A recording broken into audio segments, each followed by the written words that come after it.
ఓం సాయిరామ్. సమస్త సాయి భక్తులందరికీ నమస్కారం అండి. బాబాగారి ఆశీస్సుల వలన అందరూ బాగుండాలని కోరుకుంటూ ఈరోజు వీడియో స్టార్ట్ చేస్తున్నా అండి. ఈరోజు బాబాగారు సాయి మాటగా నా నోట ఏం పలికించబోతున్నారో తెలుసుకుందాం. మరి లేట్ చేయకుండా ఇక వీడియోలోకి వెళ్ళిపోదామా? బిడ్డ, నీ జీవితంలో నీకున్న అతిపెద్ద శత్రువులు ఎవరో తెలుసా? వారు ప్రతి క్షణం ఎల్లప్పుడూ ఎల్లవేళలలోనూ నీ చుట్టూనే ఉంటారు. ఎలాగైనా నిన్ను నాశనం చెయ్యాలనే కోరికతో నీతోనే ఉండి నిన్ను తప్పుదారి పట్టిస్తూ ఉంటారు. నిన్ను సర్వనాశనం చెయ్యటమే వారి లక్ష్యం. అలాంటి వారెవరో కనిపెట్టు. వారు చెప్పినట్లు వినకుండా వారి మాయలో పడకు. వారి మాటలకు తల ఆడించకు. అలాంటి వారిని నీ తెలివితేటల వలన చిత్తు చిత్తు చెయ్యి. లేకపోతే నిన్ను నిలువెల్లా ముంచేస్తారు. నీ పతనానికి ముఖ్య కారణం, ముఖ్య శత్రువులు వాళ్లే కాబట్టి వారి ఆటలు కట్టించు అంటూ ఈరోజు బాబాగారు నీ చుట్టూ ఏం జరగబోతోందో, ఏం జరుగుతుందో తెలుసుకో, ఇప్పటికైనా మేలుకో అని హెచ్చరిస్తూ ఏదో ఒక తెలియని సందేశాన్ని అయితే అందివ్వబోతున్నారండి. ఆ సందేశం ఏంటో బాబాగారి మాటల్లోనే వినే ముందు నన్ను చాలామంది అడుగుతున్నారండి, అక్క చికాకులు బాధలు ఎక్కువ అయిపోయాయక్క, నీకు తెలిసిన గురూజీ ఎవరైనా ఉంటే చెప్పండక్క అంటూ శ్రీ సాయిబాబా ఆశీస్సులతో జ్యోతిష్యం చెప్తారండి గురూజీ సీతారామరాజు గారు. వీరి నెంబర్ 9666987222. మీకు ఎలాంటి సమస్య ఉన్నా చిటికెలో పరిష్కరించి ఇచ్చేస్తారు గురూజీ. ప్రేమ, పెళ్లి, ఉద్యోగం, రాజకీయం, విదేశీ ప్రయాణం, ధనం నిలకడగా లేకపోవటం, భార్యాభర్తల మధ్య గొడవలు, ఆస్తి తగాదాలు, అప్పుల బాధలు, స్త్రీ పురుషులకు ఎటువంటి సమస్యలు ఉన్నా చిటికెలో పరిష్కరించి ఇచ్చేస్తారు గురూజీ సీతారామరాజు గారు. ఒక్కసారి స్క్రీన్ మీద ఉన్నటువంటి వారి నెంబర్కి కాల్ చేసి మీ ప్రాబ్లమ్స్ ఏవైనా ఉంటే సాల్వ్ చేసుకోండి. మన సబ్స్క్రైబర్స్ కూడా చాలామంది గురూజీ దగ్గరికి వెళ్ళి వారి ప్రాబ్లమ్స్ సాల్వ్ అయ్యాయని నాకు చాలామంది చెప్తున్నారు. కాబట్టి మీరు కూడా ఒక్కసారి వెళ్ళండి. బిడ్డ, అడిగితే ఇచ్చేదానిలో ఆనందం ఉంటుంది, అడగకుండా ఇచ్చేదానిలో ప్రేమ ఉంటుంది. పదే పది అడిగి తీసుకుంటే ఇబ్బందిగా ఉంటుంది. అది వస్తువైనా ప్రేమైనా. ఈ రోజుల్లో నిజంగా ప్రేమించే వారిని ఎవరూ నమ్మరు తల్లి. ఎందుకంటే అది వారికి బాధలా, టార్చర్లా అనిపిస్తూ ఉంటుంది. బురదలో ఉన్నప్పటికీ కలువలు పవిత్రమైనవి. నువ్వు కూడా అంతే పవిత్రంగానే ఉంటావు. విషపు తేనెటీగల మధ్యలో ఉన్నప్పటికీ తేనె అమృతమే బిడ్డ. జీవిస్తున్న స్థలాన్ని, అలాగే చుట్టూ ఉన్న జనాల్ని బట్టి ఎవరిని అంచనా వెయ్యకు తల్లి. మనకి బాధ వస్తే మన మనసులో ఉన్న వాళ్లకు చెప్పుకోవచ్చు. మనసులో ఉన్నవాళ్లే బాధ పెడితే ఆ బాధ ఎవరితో చెప్పుకోవాలి? ఇప్పుడున్న రోజుల్లో మంచితనం అనేది అస్సలు పనికిరాదు. మనతో ఎవరు ఎలా ఉంటే మనం కూడా వాళ్లతో అలాగే ఉండాలి. దూరం పెడుతున్నా దగ్గర అవటానికి ప్రయత్నించి అలసైపోవటం కంటే దూరంగా ఉండి ఒక జ్ఞాపకంలా మిగిలిపోవటమే మంచిది బిడ్డ. అబద్ధం ఒక్కసారే అందంగా ఉంటుంది తల్లి. పదే పదే చెప్తే రోతగా ఉంటుంది. నమ్మకాన్ని కోల్పోతావు. ప్రతిసారి అదే చెప్తుంటే నమ్మకం కోల్పోవడమే కాదు, మనిషికి విలువ లేకుండా పోతుంది తల్లి. ఒక్కటి గుర్తుంచుకో తల్లి, నిన్ను కన్నవాళ్లే నీతో పాటు చివరిదాకా ఉండరు. కూతురు కూడా ఏదో ఒకరోజు పరాయి ఇంటికి వెళ్ళక తప్పదు. కన్న కొడుకు చూస్తాడనే నమ్మకం లేదు. ఒక్క భార్య మాత్రమే కష్టంలో సుఖంలో నీతో పాలు పంచుకుంటూ నిన్ను కంటికి రెప్పలా చివరిదాకా చూసుకుంటుంది. అందుకే భార్యను బాగా చూసుకోవాలి, గౌరవించాలి, ప్రేమించాలి. ఆమె కళ్ళల్లో కన్నీటి పొట్టు రాకుండా చూసుకోవాలి. ఆమె మనసును అర్థం చేసుకోవాలి బిడ్డ. బిడ్డ, మనతో కొందరు ప్రేమతో నటిస్తారు, ఇంకొందరు కోపాన్ని నటిస్తారు. కానీ కోపాన్ని చూపించేవారే ఎక్కువగా ప్రేమిస్తారు బిడ్డ. నచ్చి ఒకరిని ప్రేమిస్తే ఆ బంధం ఎన్ని రోజులు ఉంటుందో చెప్పలేం. కానీ ఒకరిని నమ్మి ప్రేమిస్తే ఆ బంధం ఎప్పటికీ ఒకేలా ఉంటుంది బిడ్డ. కొన్ని బాధలు అంతే, మనల్ని చాలా ప్రేమించినట్టు అనిపిస్తాయి. కానీ వారికి కావలసిన వారు దొరికినప్పుడు మనల్ని వదిలి వెళ్ళిపోతారు. అందుకే ఎవరిని అతిగా ప్రేమించవద్దు. నువ్వంటే ఇష్టం లేదని ఎవరు ప్రత్యేకంగా చెప్పాల్సిన అవసరం లేదు బిడ్డ. వారి ప్రవర్తన బట్టి నువ్వు అర్థం చేసుకోవాలి. వాళ్ళు చెప్పకపోయినా నువ్వే దూరమవటం మంచిదేమో. ఒకటి గుర్తుంచుకో బిడ్డ, ఎవరిని ఎక్కడ ఉంచాలో అక్కడే ఉంచాలి. ఎందుకంటే ఎక్కువ విలువనిస్తే చివరకు నీకు విలువ లేకుండా చేస్తారు.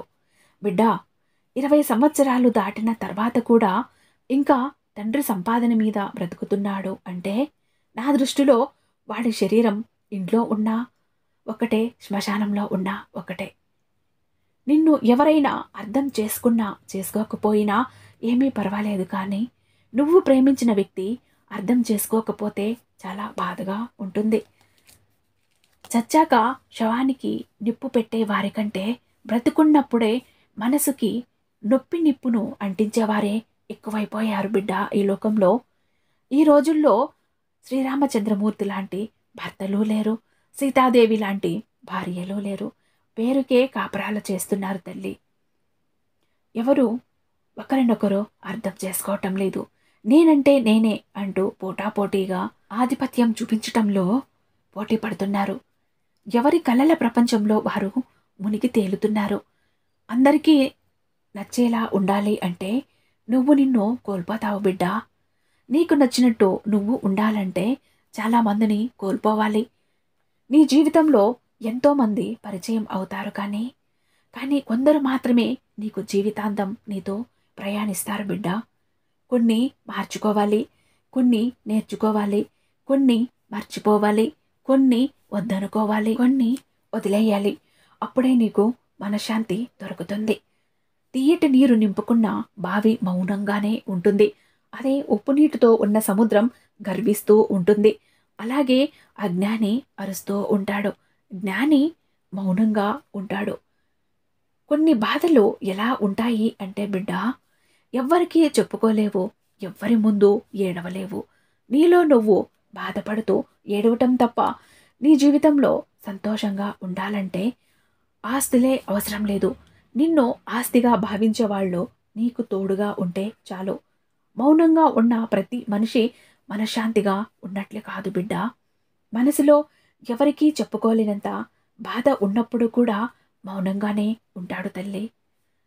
జ్ఞాపకాలు కత్తి కంటే ప్రమాదకరమైనవి బిడ్డ. కత్తి ఒక్కసారి చంపుతుంది, కానీ జ్ఞాపకాలు ప్రతి క్షణం గుచ్చి గుచ్చి చంపుతూనే ఉంటాయి బిడ్డ.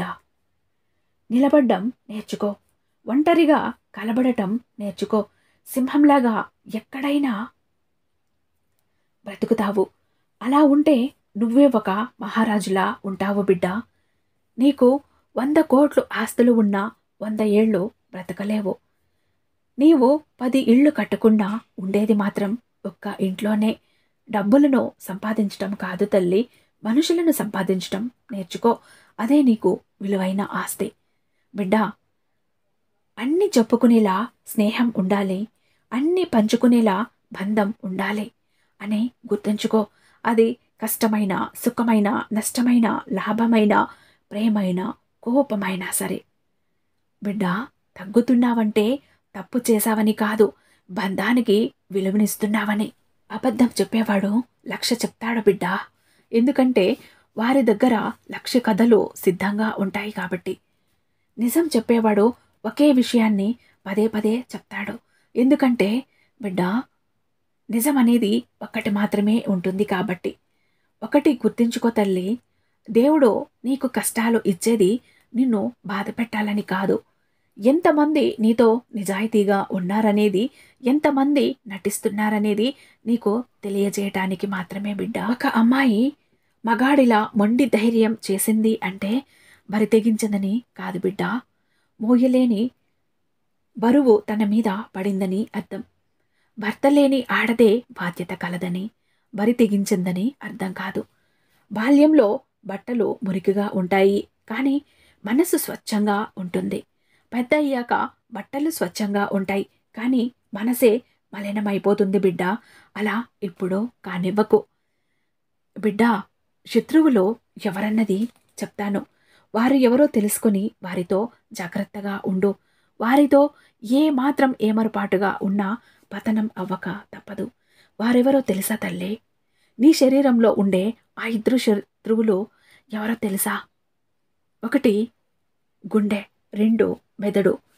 ఈ 2 ఒకదాని మాట ఒకటి చచ్చినా వినవు. ఒకదాని మాట ఒకటి వినకపోగా నిన్ను పెడదారి పట్టేలా చేసి నువ్వు మరింత పతనం అయ్యేదానికి తీసుకువెళ్తాయి. వాటి మాయలో పడకు బిడ్డా. వాటిని అదుపులో ఉంచు. లేకపోతే అవే నిన్ను పాతాళానికి తొక్కేస్తాయి. బిడ్డా, అన్నం లేకపోయినా పర్వాలేదు కానీ ఆకలి వేసిన ప్రతిసారి అప్పు చెయ్యకు బిడ్డా. ఆకలి తీరనంత సులువుగా అప్పు తీరదు.